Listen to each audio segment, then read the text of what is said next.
muito legal estar aqui, né, porque foi a nova UFRN e eu participei das primeiras edições do Café com Darwin como ouvinte. Então, palestrar aqui é uma grande honra. E eu sei que eu estou falando um tema sensível, porque tem, né, merenda e está quase na hora do almoço, mas se vocês aguentarem um pouquinho, vai que vocês acabam com uma dica útil.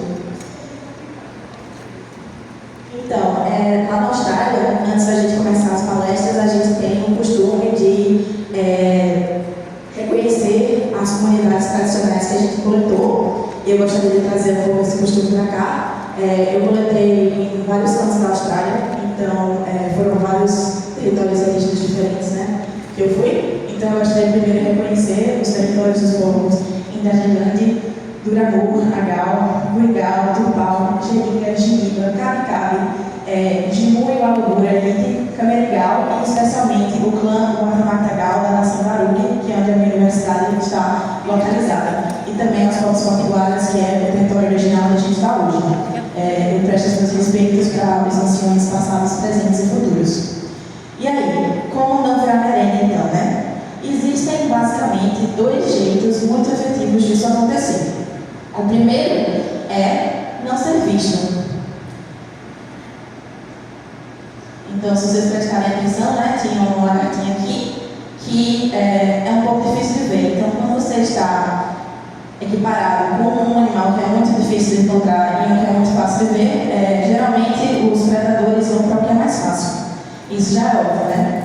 O segundo jeito, então, é ser difícil de engolir. Então, muitos desses animais que são coloridos, eles têm alguma defesa secundária, né, que compense, né, essa coloração mais chamativa que eles têm.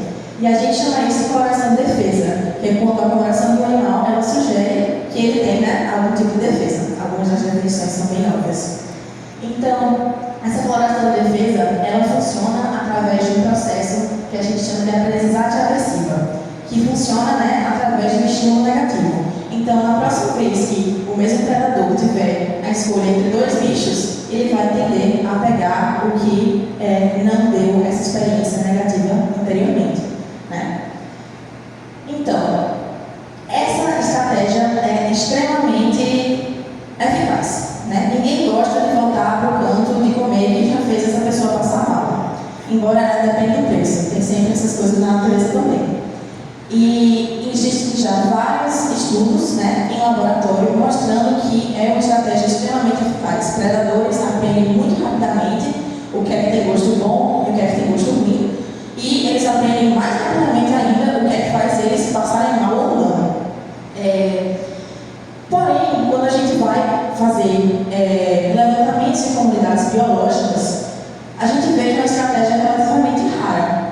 Então, nas poucas tentativas que fizeram isso acontecer, né, encontraram que cerca de 85% das lagartas na Finlândia não tem nenhum indício de coloração de defesa. Isso é nenhum indício de ser chamativo. E apenas 5% seriam, obviamente, né, com essas colorações fortes. Enquanto nas comunidades de sapos globais foi estimado que apenas 5% também tem essas colorações fortes de defesa. Então, se é uma estratégia eficaz, por que é tão difícil de encontrá-la por aí, né? Essa era a minha pergunta original do doutorado. E aí, né, como alguns de vocês vão descobrir como entrar na pesquisa, nada é muito fácil. Então, o que é que acontece? Primeiro, como é que esse tipo de coloração é definida, né? Então, geralmente, colorações de defesa, como eu falei, elas indicam que pode ter uma defesa ou não. Quando esse organismo tem realmente uma defesa, ele é chamado de aposemático, né? E essa defesa, esse sinal aposemático, ele pode ser tanto de coloração, como tem nessa borboleta chamativa, que é a monarca, que eu imagino que a maioria de vocês conhecem, quanto de som, como é o chocalho da cascavel, ou de cheiro ruim, como é o nosso famoso popó. Percebam, né, que esses outros dois bichos, que eles não têm a coloração forte, eles finalizam por outros meios, eles realmente não são chamativos, né, porque eles têm outros tipos de predadores. E quando a gente fala, então, de sinais coloridos, né, que seriam de aposematismo visual, que é o que eu trabalho, geralmente se fala de sinais conspícuos, que são sinais vermelhos, amarelos ou brancos pareados com pretos. Isso é repetido por diversos autores ao longo da literatura, desde que isso começou a ser descrevido lá no tempo de Miller, que caso vocês não conheçam, foi mais ou menos quando o Wallace e Darwin estavam fazendo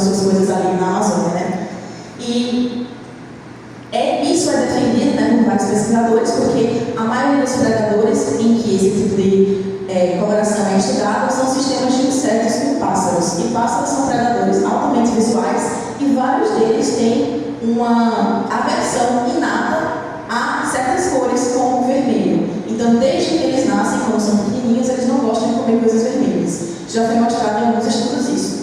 E também porque vermelho é uma cor muito estável. Então, enquanto o azul ele pode ser facilmente dispersado, como a gente sabe, né, por causa da coloração do céu, vermelho é muito estável, então é um sinal que é bom para diversos ambientes. Porém, né, tudo na biologia é difícil, e o que acontece é que a gente encontra, de fato, vários animais que são venenosos, né, e que não sinalizam essas colorações. Especialmente em animais aquáticos, a gente tem aqui, né, o polvo de anel azul, ele é um dos animais mais venenosos, né, aquáticos que tem. Nude brancos é um outro grupo que apresenta muitas colorações de defesa, mas especialmente no amarelo e rosa, não tem preto, que é uma das características principais dos animais terrestres, mas animais terrestres também, por exemplo, o Hymenoptera, né, que é o bicho favorito de vários de nós, muitos deles são totalmente pretos ou azuis e verdes, e a gente sabe que Hymenopteras são bem defendidos, né? Todo mundo aqui, eu imagino, já deve ter levado uma picada de abelha. E também existem, né, bichos que são bem críticos, que são altamente venenosos também, né? Então, tudo é difícil na biologia. E aí, além disso, existem diversos tipos de defesa diferentes. O tipo mais tradicional, né, que é o aposematismo clássico, ele fala de defesas químicas, que pode ser tanto gosto ruim, quanto uma toxina que propriamente faz você passar mal. Qual é a diferença? O conteúdo nutricional que você ingeriu. Então, ele é negativo para o seu fitness. A gente também tem outros tipos de defesa que são, por exemplo, velocidade. Se o bicho for muito difícil de pegar, ninguém vai querer ir atrás dele, é muita perda de tempo. Então, se você for altamente evasivo, ele também funciona como um tipo de aposematismo. E a gente também tem defesas físicas e mecânicas, como, por exemplo, ter espinhos, né? São poucos os bichos que são selecionados para comer bichos que têm espinhos. Mas o tradicional é o aposematismo químico, que é o que eu vou falar, porque ele é mais fácil de ser estudado. Então, além desses diversos tipos de defesa, existem outros problemas. O primeiro dele a gente chama de mimetismo polleriano, que foi um dos primeiros a ser descritos, e basicamente considerando que a estratégia é muito eficaz, né, e os predadores eles tendem a generalizar essa imagem de procura. Então, você comeu um negócio que é vermelho e foi muito ruim, você tem que evitar outros negócios que são vermelhos e são muito ruins. Porque você vai lá, lembra de qual é o negócio vermelho, correto? A chance de você errar, né, de comer um negócio tóxico, pode ser muito grande e não vale a pena você comer nada que seja parecido. Por causa disso, muitas espécies que são tóxicas, elas convergem, elas vão ter essa evolução para sinais parecidos. E a gente encontra isso em diversos bichos diferentes. Por exemplo, aqui a gente tem borboletas do gênero Heliconius, do gênero Danaus e do gênero Cetosia. E todas elas convergem com essas colorações parecidas em laranja. E nesse caso, todas elas também são defendidas. Eles podem ter toxinas diferentes, mas o importante é que elas fazem o bicho passar mal. Essa generalização ela é tão forte que muitas vezes bichos que não têm essas toxinas, elas também convergem para esses mesmos sinais de cor. Porque como os predadores tendem a generalizar o que faz eles passarem mal ou não, vários bichos então parasitizam esse tipo de sinal. Então são animais que são palatáveis, mas como tem colorações parecidas com animais que não são palatáveis, eles também são evitados por predadores. E a gente chama isso de mimetismo cartesiano. Então a gente tem, por exemplo, essa borboleta aqui, que essa primeira asa é muito parecida com essa asa daqui. Talvez você esteja pensando, não é tão parecida assim.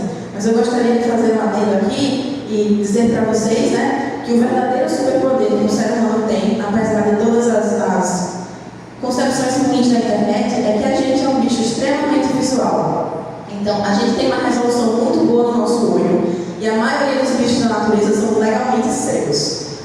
Tirando assim, né, aves caçadoras como gaviões, a gente vê melhor que quase tudo. Então, tudo é um grande borrão para o mundo afora. Por mais que isso não seja um padrão 100% parecido para você, eu garanto que os outros bichos estarão se confundindo. Então, além disso, né, para deixar tudo mais complicado, a gente também tem outros tipos de defesa e outros bichos com cores para outras coisas. Por exemplo, existe cor usada na coloração disruptiva, que é um tipo de camuflagem que quebra o padrão corporal. Então, digamos que eu sou um passarinho, eu gosto de aparecer, por exemplo, que tem essas manchas laranjas aqui. Quando ela está no chão, essas manchas laranjas, elas quebram o formato corporal dela e não parece uma borboleta. Então, se eu estou procurando uma borboleta e aquilo não parece uma borboleta, então eu não vou achar. A gente também tem marcas, por exemplo, nesse final de asa, que é o que a gente chama de marcas de distração. Isso acontece porque, geralmente, existem partes vitais e não vitais no corpo de cada animal. Se você for atacado numa parte vital, como o nome já sugere, você morre, né? Se você for atacado numa parte não vital, você não morre. E borboletas, essa segunda asa que elas têm, geralmente não é uma região muito vital. Elas conseguem voar, se elas perderem, né, o segundo par de asas completamente, e com apenas alguma perda de manobrabilidade, mas se elas perderem o primeiro par de asas dela, elas não conseguem voar direito. Então, o que é que acontece? Geralmente a gente encontra manchas que são mais chamativas no segundo par, que é para caso o predador encontre aquela borboleta e ele seja atraído por aquela parte colorida e elas sobrevivam, né? A gente também tem, né, sinais sexuais, em que várias borboletas usam as suas colorações para atrair parceiros, isso é o mais óbvio. E também tem sinais que chamam de coloração flash, que é uma das colorações mais recentes descritas, em que borboletas têm, por exemplo, duas superfícies do corpo. Ela tem o lado de fora da asa e o lado de dentro da asa. E quando elas voam por aí, elas estão, na verdade, piscando. E esse ato de piscar, ele é distrativo. Você não consegue perceber aonde ela está se movimentando enquanto ela pisca. Eu já tentei pegar muita borboleta, então vocês podem acreditar em mim. Quanto mais diferente for a coloração de uma asa da outra, maior é o efeito de piscagem. Então, algumas dessas colorações, os picos também funcionam para isso. Então, basicamente, é tudo muito confuso. E aí, eu passei os meus últimos anos, né, pensando, será que é realmente possível, né, estimar quais são os animais aproximados que tem por aí? E o que eu vou apresentar aqui é mais ou menos o que eu cheguei. Então, depois de muito tempo ponderando, né, eu diminuí o tipo de defesa da toxicidade, porque ele é um tipo mais fácil de ser vendido. Eu não sei se vocês já perceberam, mas tem gente que gosta de café e tem gente que não gosta. E aí, como é que você fala de palatabilidade para outros animais? Como é que a gente sabe o que está fazendo o animal se sentir mal e o que realmente é tóxico, né? É mais difícil. Enquanto se você vomitar porque você comeu uma toxina, é bem mais fácil de medir, né? Então, eu trabalho com cor. Então, eu trabalhei com será que é possível prever se um animal é tóxico ou não, utilizando a coloração dele. E aí, o primeiro passo para isso foi coletar muitas borboletas. Quando eu falo coletar muitas borboletas, eu falo coletar muitas borboletas. Então, eu vou começar agradecendo por todos os meus colaboradores que ajudaram com isso, né? Isso foi um trabalho de campo gigantesco. Foram mais de 500 horas de campo entre todos os mais de 20 voluntários, em que a gente coletou não só as populações de borboletas durante 2 anos, de vários locais, em vários climas diferentes, mas a gente também coletou a comunidade de predadores. A gente fez, né, levantamento de quais são as aves insetívoras que tinham nesses locais e quais são a densidade dessas aves. E foi basicamente bem cansativo. Então, obrigada aí a todo mundo que tirou pelo menos algumas horas da vida para me ajudar. E a gente coletou em 16 locais diferentes ao redor da costa leste da Austrália. No final, foram coletados 4.161 indivíduos de 125 espécies diferentes. Eu sei que talvez vocês que trabalham com inseto, né, e falaram, não tem como, a gente tem muito inseto no Brasil, estejam decepcionados com esse número.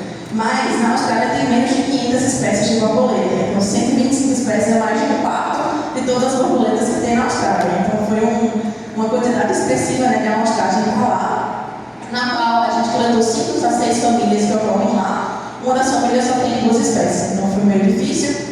E foram distribuídos, né, em mais machos do que fêmeas, que é normal com espécies na qual os machos saem por aí voando procurando as fêmeas, enquanto as fêmeas ficam de boa jogando sinais químicos para serem encontradas. Depois a gente fez fotografia de todas essas espécies.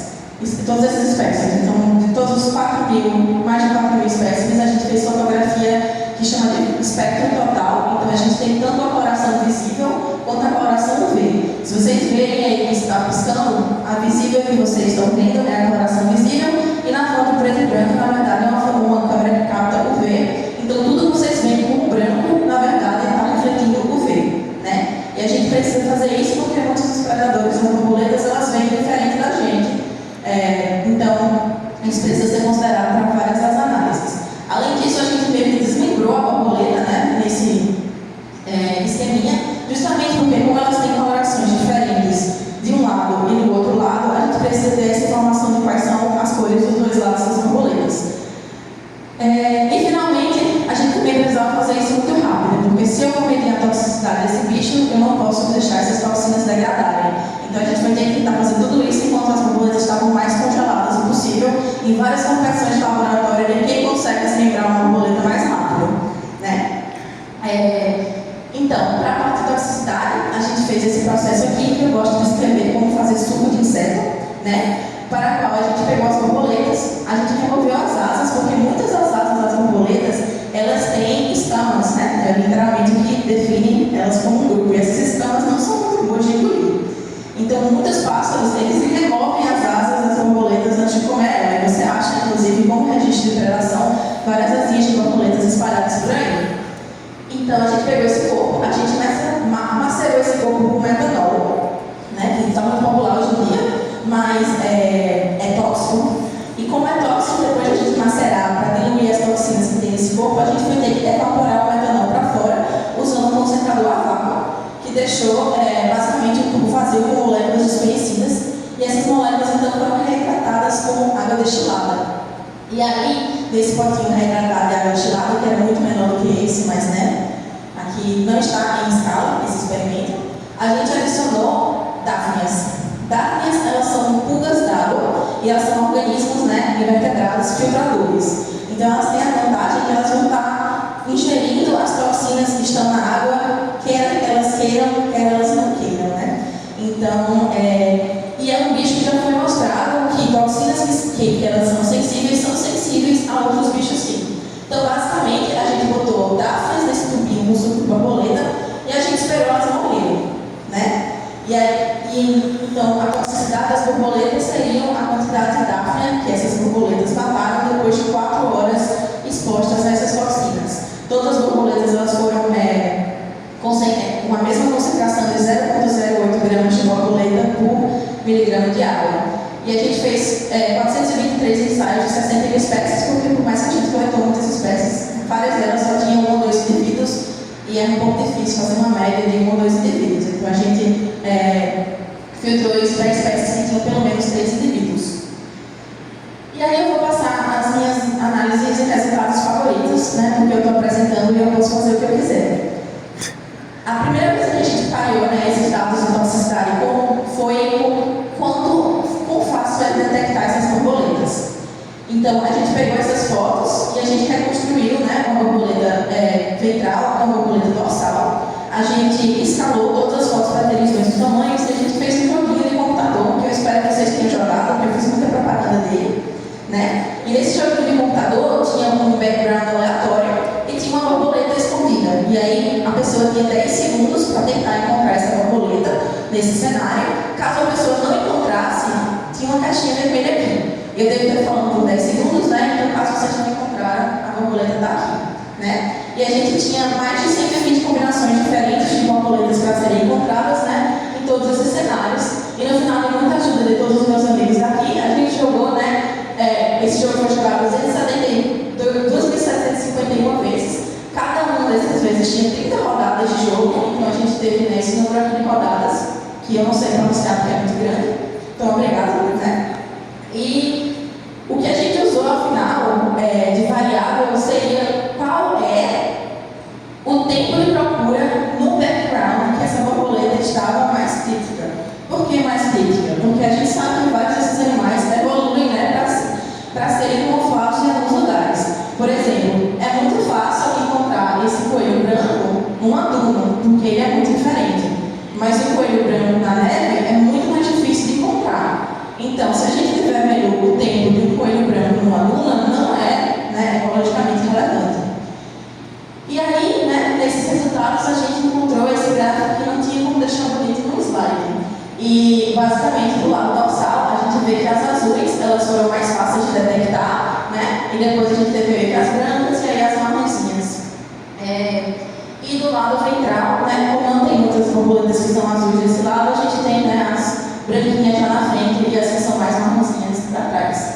E aí eu rodei, né, um modelo bayesiano multinível, em que ele consegue incluir as relações filogenéticas que essas borboletas têm, né? A gente está aqui no Congresso de Evolução, vocês sabem que, no geral, é mais fácil a gente parecer com os nossos pais do que com os nossos vizinhos.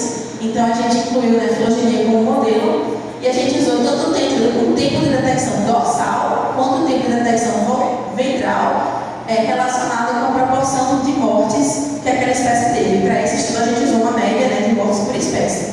E a gente encontrou basicamente que o tempo dorsal estava sim relacionado com se aquela borboleta era conspícua ou não, né? E quando a gente tenta, né, desmembrar um pouco isso, a gente vê que a parte de cor, ela explicou 24% da variação. O resto tudo é filogenia. Então tem uma forte influência da filogenia na coloração das borboletas.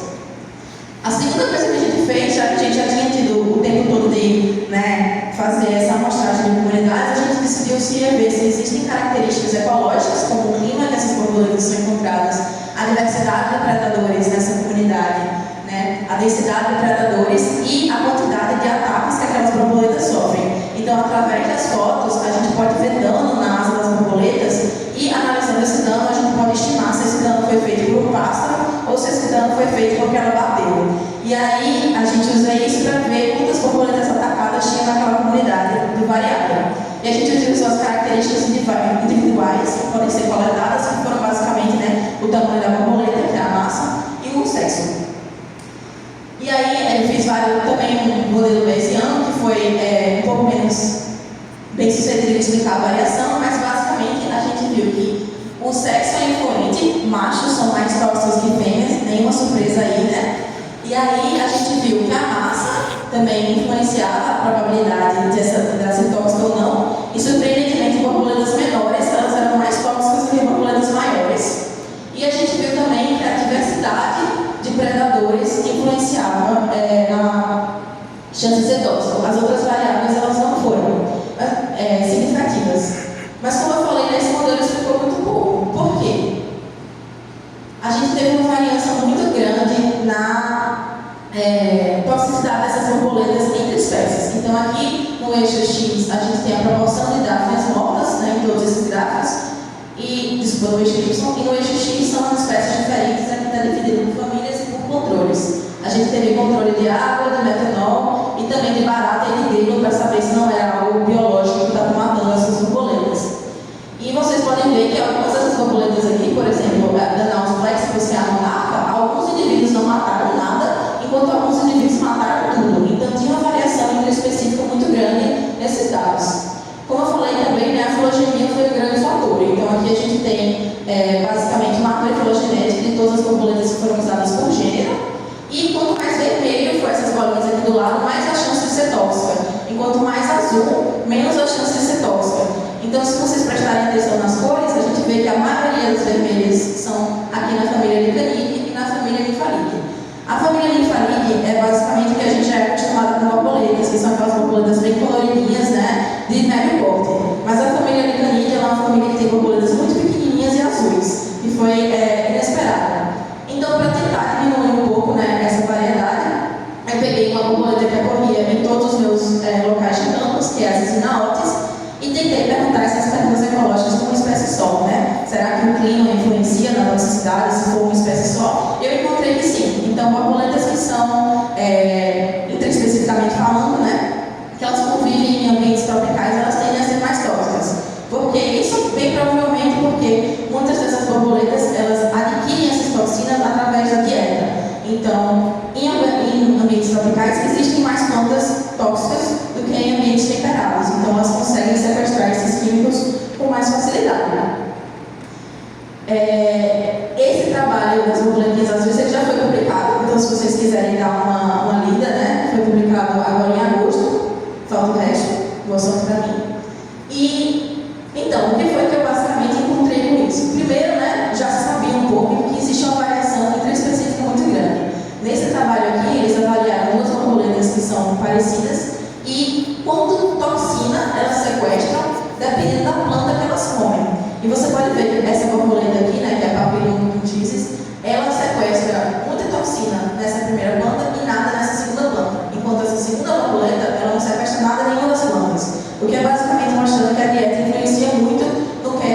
as borboletas são tóxicas ou não. Interessantemente, esse artigo também encontrou que se as borboletas comerem muito das proteínas tóxicas, elas morrem, né? Então existe um grande custo para os indivíduos que são tóxicos continuarem tóxicos. E é por isso que a gente encontra uma variação específica tão grande. Porque não vale a pena, individualmente, você sequestrar tanta toxina assim. A toxina que eles usaram é esse ácido aristotólico, que é uma toxina que é nociva. E ela é, inclusive, altamente cancerígena, assim como é por humanos. Então, não comam borboletas, viu, galera? Outra coisa que é um problema, né, é que é muito difícil de separar quem são os mímicos. Eu queria que vocês tirassem, talvez, 30 segundinhos, eu não sei quanto tempo eu tenho, e vejam quantas dessas vocês acham que são formigas. Vixe, eu estou muito rápido, então desculpa. Quantas dessas vocês acham que são formigas?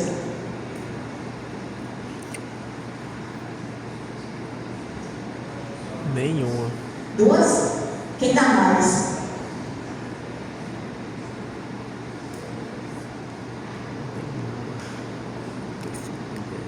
Tem 6 ali atrás. E aí, o que vocês acham? Alguém dá mais, alguém dá menos? 4, olha só. 2 pessoas dizendo 4. Quantas? 2? Tem uma pessoa dizendo 1 ali atrás. Então, de fato, são 4. Então, a gente tem esses 4 bichos aqui são formigas, enquanto todos os outros são vários bichos diferentes. Então, aqui a gente tem o louva-a-Deus, aqui a gente tem o percevejo, aqui é um besouro, uma aranha, outra aranha, aqui é um grilo, besouro, aqui é uma cigarra, aranha. Tem muita aranha aqui e muita formiga, né? Isso porque a formiga é um bicho bem nojento. Elas são agressivas, elas são tóxicas, elas são muitas. Então não tem outro bicho que é especialista em comer formigas. E é por isso que tantos bichos diferentes, eles tentam, mimetizar formigas. Isso funciona, vocês podem ver, são diversas taxas que convergiram nesse formato de corpo. E acontece com outros bichos também. Então, se a gente estiver querendo saber qual é a população de mímicos de uma comunidade, não adianta só estudar as borboletas da comunidade, tem que estudar todos os outros bichos coloridos. Tem muita libélula, por exemplo, que parece com borboleta por aí. E aí, isso aí já fica um pouco difícil de fazer, né? E também temos um problema que é que animais diferentes reagem diferentes a toxinas. Então, esse estudo aqui é bem recente. Então, várias dessas coisas que eu estou falando para vocês estão sendo estudadas enquanto a gente está aqui no auditório, né? E eles mediram quanta toxina é precisa para inibir a bomba de sódio e potássio de animais diferentes. Essa toxina aqui, que é produzida por um percevejo, é a mesma que tem na monarca e ela é um veneno cardíaco, né? Então, você comer muito dela, literalmente, seu coração para de bater. E aí, eles testaram porcos, que são esse roxinho, e tem esse passarinho aqui, que é tipo um cris estrangeiro, né? Que é o azulzinho, louva-a-Deus, que é o verde, e o zebrafinch, que é esse amarelo aqui. Percebam, que tem 2 pássaros, que são 2 bichos que são relativamente próximos, filogeneticamente falando. E aqui são 4 toxinas diferentes que esse percevejo tem. E aí percebam como é variável, né, a quantidade de toxina necessária para fazer um efeito nesses bichos. Então, a gente usa só um bicho, né, que é Daphne, que não é nem um bicho que é predador. Então, vai existir muita variação nesses resultados por causa disso. E também porque todos esses bichos eles vêm de maneira diferente. Então, o que é conspícuo para a gente, né, que eu mostrei aqui os resultados com humanos, não necessariamente vai ser conspícuo para esses outros bichos. Mas eu achei que eu não ia ter tempo, então eu não mostrei esses resultados. Se alguém tiver dúvidas, pergunta, né, na hora do almoço. Então, afinal, né, como não virar merenda, que era o que vocês estavam aqui para descobrir possivelmente. Além, né, da questão se você pode tentar se esconder, se camuflando ou não, vir de uma família tóxica ajuda muito, né? Então, geralmente a gente herda as características tóxicas dos nossos pais, não tem nenhuma surpresa aí também, né? E não é diferente para as borboletas. Por quê? Já que elas precisam sequestrar essas toxinas nas glândulas e muitas vezes concentrar essas toxinas em concentrações muito maiores do que você encontraria nas glândulas, elas precisam ter mecanismos para se defender elas mesmas. Então, o veneno cardíaco que elas sequestram também pode afetar elas mesmas. E aí, se você vier de uma linhagem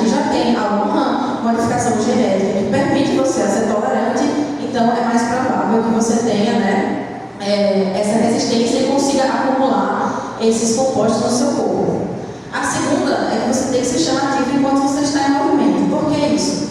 Eu falei para vocês, né, que borboletas têm duas superfícies. Elas têm a superfície ventral e tem a superfície dorsal. E o que eu encontrei foi que o lado dorsal da borboleta está relacionado com a toxicidade, mas não o lado ventral. Borboletas, no geral, elas descansam com a asinha fechada, então elas estão mostrando o lado ventral. E aí, pelo que parece, é que não é tão vantajoso assim elas estarem sinalizando que elas são tóxicas enquanto elas estão paradas, e é mais vantajoso sinalizarem que elas são tóxicas quando elas estão em movimento. Isso faz sentido, inclusive, porque algumas das pessoas já hipotetizaram, né, que essa coloração de defesa ela evolui justamente para que esses animais consigam explorar mais nichos ecológicos diferentes e ter uma maior chance de alimentação. Então, né, você pode ser conspícuo quando você está em movimento, quando você está, né, paradinho, ninguém te vê, que nem o trás, né? E aí também, né, você pode viver em lugares quentes com pouca diversidade de exploradores, tal qual, né, Natal RN, nossa cidade do coração, em que a sua maior preocupação são 2 carros de uma moto. Então, o ambiente que essas borboletas vivem também existe uma influência, né, do quais são as estratégias vantajosas e quais são as estratégias não vantajosas que elas vão ter. E camuflagem é uma estratégia que funciona bem na maioria dos ambientes, tanto que a gente vê, né, camuflagens diversas evoluírem para basicamente qualquer tipo de fundo que esses animais veem, enquanto, né, aproximatismo é raro, como a gente viu no começo. E é basicamente isso que eu tinha para dizer para vocês. Eu queria agradecer ao Café com Darwin por ter me chamado para palestrar, a minha universidade por ter me dado uma bolsa, o governo australiano e a Fundação Pacífica e Australiana de Ciência por terem financiado a minha pesquisa e todas aquelas pessoas irem para junto comigo, e o meu laboratório maravilhoso, especialmente minha orientadora aqui no meio, que é fantástica, e os meus colaboradores também para me ajudar